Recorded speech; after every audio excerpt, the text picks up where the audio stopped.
You flick a lighter. 3 seconds later, you've got a flame. You don't even think about it. But for most of human history, fire wasn't the easy part. Fuel was. And there's one fuel that kept entire civilizations alive, warmed their homes, cooked their food, and even showed up in sacred rituals. And it came out of an animal's butt. I'm dead serious. For thousands of years, one of the most valuable resources on Earth was poop. And once you understand why, you'll never look at a farm the same way again. So here's the real question. If you're standing in the desert, or the middle of a grassy plain, or up on a mountain where nothing but scrub grows, and you need fire to survive the night, what do you burn? There's no forest for 100 miles, no firewood store, no YouTube tutorial. Just you, the animals around you, and whatever they happen to leave behind. Turns out, humans solved this problem almost 13,000 years ago, and we never actually stopped using the solution. Let's start with the obvious problem.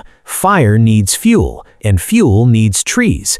Except huge parts of the world humans lived in never had many trees to begin with. The steppes of Central Asia, the deserts of the Middle East, the high plains of what's now the American West. These places have wind, grass, extreme temperatures, and basically zero forest. If you were trying to survive there with nothing but wood, you'd freeze, or starve, or both. So what do? You look at the one resource that's actually unlimited. Animals eat constantly, and animals release what they eat constantly. Every grazing animal on Earth is basically running a 24-hour biological factory, and the output happens to be flammable. Somebody, at some point, looked at a steaming pile on the ground and had the single most underrated idea in human history. That looks useful. We actually have hard proof of exactly when this idea took hold. Archaeologists working at a site called Abu Huraira in modern-day Syria found something strange buried in an ancient fire pit. Tiny crystal structures called Dung spherulites, which basically form inside the digestive systems of grazing animals. When they showed up charred inside a fireplace dated to somewhere between 12,800 and 12,300 years ago, that told researchers something huge. People at Abu Huraira were burning animal dung as fuel before farming even existed. This was during the tail end of the Stone Age. Hunter-gatherers, not farmers. And that detail matters more than it sounds like it should, because it means people may have started keeping animals around specifically because their waste was useful, way before anyone figured out how to plant a crop. In other words, humans may have domesticated animals partly for their fuel before they ever milked them or ate them. Let that sink in for a second. The relationship between humans and livestock might not have started with food. It might have started with heat, not the plow, not the pasture, not even the milk, a campfire that needed to stay lit through a cold night, and a hungry group of people who noticed that the animals hanging around their camp were quietly solving that problem for them, one dropping at a time. So how do you actually turn that into something you can burn night after night? Because fresh dung isn't exactly campfire ready. This is where it gets almost disturbingly practical. Across the ancient Near East, Mesopotamia, the deserts around it, this became a full-blown household chore, usually handled by women and children. You collect the manure, typically in the warmer months when there's plenty of it. You mix it with straw, which gives it structure and helps it hold together. Then you pat it, literally by hand, into flat, round cakes and lay them out in the sun to dry for days, sometimes weeks, until they go hard as a brick. Once they're dry, they don't smell the way you'd expect. They don't fall apart. They stack, they store, and they burn. Here's the part that surprised even the archaeologists studying this. Ancient Mesopotamian texts barely mentioned dung fuel at all. Not because it wasn't used, it was everywhere, but because it was so completely normal, so baked into daily life that nobody thought it was worth writing down. It's like how nobody today writes a diary entry about turning on their stove. The most important technologies are often the ones too ordinary to mention. Sometimes, the biggest clue that something mattered is the fact that nobody bothered explaining it. But wait, why does this even work? Why can you burn poop and get a usable fire out of it? This is the part that actually makes scientific sense once you hear it. Grazing animals eat grass and plant matter that humans can't digest at all.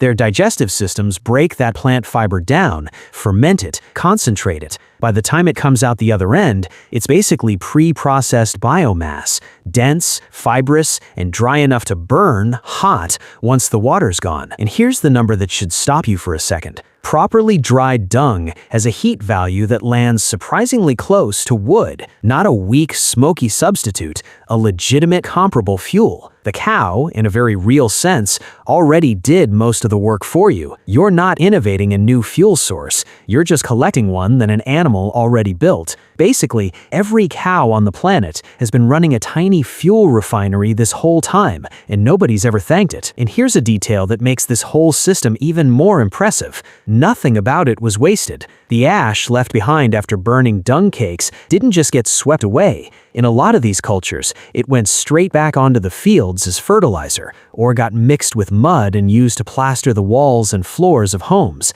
adding a layer of natural insulation that kept heat in during winter and kept the place cooler in summer. So you're not just looking at a fuel source, you're looking at an entire closed loop. Animals eat grass, grass becomes dung, dung becomes fuel, fuel becomes ash, and ash goes right back into the ground to grow more grass. Thousands of years before anyone used the word sustainable, people were already living inside a sustainable system, purely because it was the only option that made sense. Now, this is where the story takes a turn you probably didn't expect. In parts of the world, this stopped being just a practical fuel and became something closer to sacred. In India, cow dung wasn't treated like garbage you tolerated out of necessity.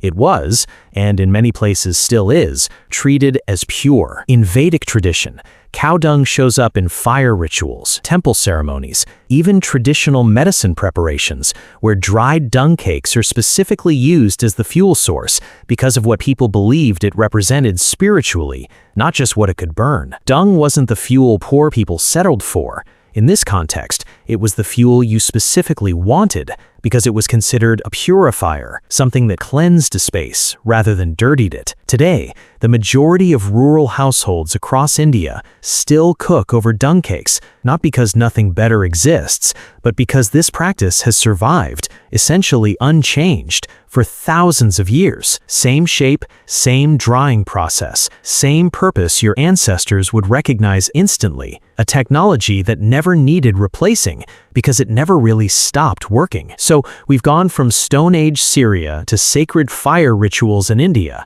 But this next part hits closer to home if you're watching this in the US, because your own ancestors, or at least the pioneers who built half the country, ran into the exact same problem thousands of years later, with zero idea that people in Syria had already solved it. Picture the Oregon Trail, wagons rolling across hundreds of miles of open prairie heading west. And the second families crossed into the true plains, the trees just stopped. No forests, no firewood, just grass, wind, and buffalo. Millions of buffalo. And buffalo, like every grazing animal in history, left the ground covered in dried droppings for as far as you could see. Pioneers called them buffalo chips, and whether they liked it or not, chips became the only fuel option for cooking a meal or warming up at night. And the reactions were exactly what you'd expect. Diaries from the trail describe genteel women from the East recoiling the first time they had to pick one up. One account describes a mother literally repulsed watching her daughters carry chips in their aprons back to camp.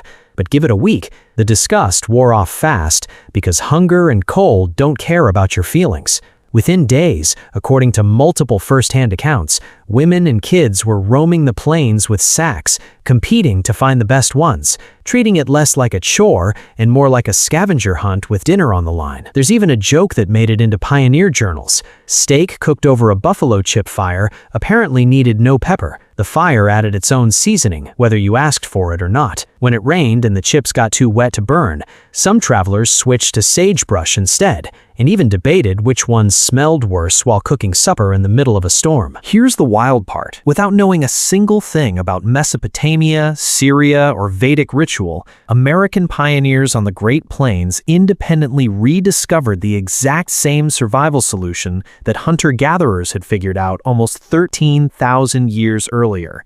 Different continent, different century, different animal, same idea, arrived at completely on its own. When you take away the trees, humans reach for the same backup fuel every single time, whether they're crossing Kansas in 1849 or the Fertile Crescent 13 millennia earlier. And if you think this is some quirky footnote from the past, it isn't. It's happening right now, tonight, in places you've probably never thought about. Above the tree line in Tibet, where the air is too thin and cold for forests to survive, families still gather and stack dried yak dung the exact same way Mesopotamian families stacked cattle dung thousands of years ago. Across the open steppe in Mongolia, herding families follow their animals for the grazing and follow the dung for the fuel, sometimes moving their entire camp based on where both are most plentiful. High in the Andes, where the mountains climb well above where any tree could take root, the same basic technology keeps households warm through brutal, thin air winters. In every one of these places, dung isn't a backup plan. It's the default, the first choice, the thing entire households are built around without a second thought. The same way your household is quietly built around a gas line or an electricity meter you never actually think about until it stops working. Globally, close to 3 billion people still cook their meals using biomass fuel today, and animal dung makes up a meaningful chunk of that number. This isn't ancient history we're describing from a safe, comfortable distance, filed away in a museum case somewhere. It's a technology that's been running continuously, without interruption, for close to 13,000 years. And it never actually stopped. So think about what that actually means. We like to imagine progress as a straight line. Stone tools, then bronze, then iron, then steel, then whatever comes next. Each old thing getting replaced and left behind in a museum somewhere. But dung fuel breaks that story completely. It was good enough for hunter-gatherers in the Stone Age. It was good enough for temple priests performing sacred rituals in ancient India.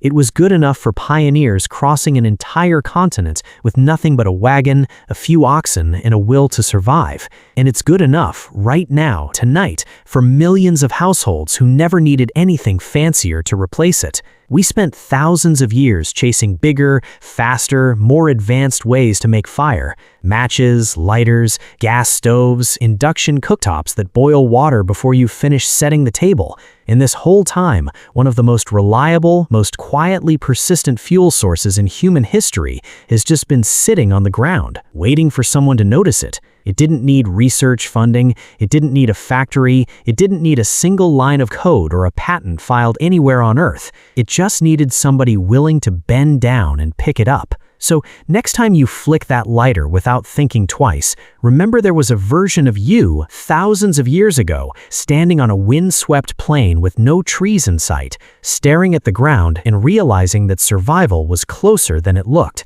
Sometimes the smartest solution isn't the one you have to invent from scratch, chase down, or engineer in a lab somewhere. It's the one that's already right in front of you, quietly doing its job, waiting for someone to finally give it credit.